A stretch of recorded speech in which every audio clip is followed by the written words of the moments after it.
Contain your excitement, people. It is the 4th generation Nissan Micra, the epitome of what is a white good.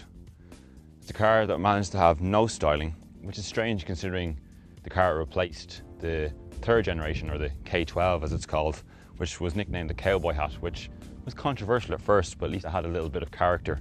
And the new one, which has replaced this since the K14, which is the 5th generation car, is actually quite a handsome looking thing.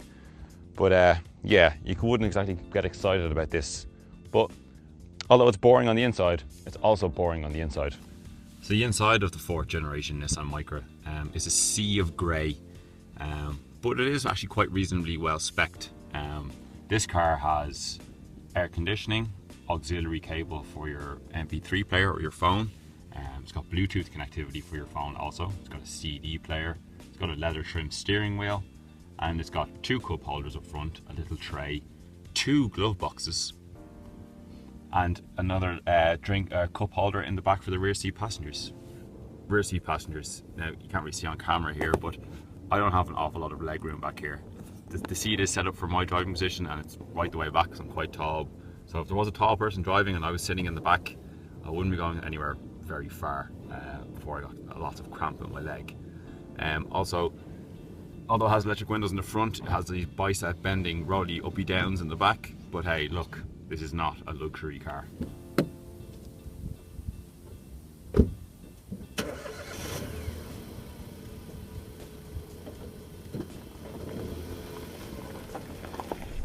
So what is this 4th generation Nissan Micra like to drive?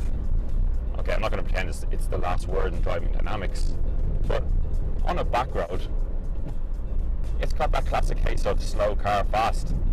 You're never really going fast enough to be breaking any laws, but you can have a bit of fun. It's got decent grip, it's got quite a bit of body roll, but that just makes it more of a challenge. You have to really concentrate going around a tight bend that you don't fall off and roll down into that ravine and burst into flames. Okay, performance. Okay, it doesn't have any. Quite a nice indicator tick, soft on the ears.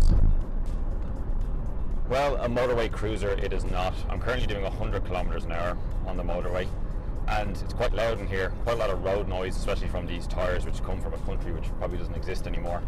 A lot of wind noise coming from these giant wing mirrors which you can see nothing out of, might I add. And there's quite a lot of wind noise coming in around the window. Also the ride, Ireland doesn't have the most smooth motorways in the world, but the ride is quite jiggly and bouncy, which I don't know if was coming through on the camera, but it's not great.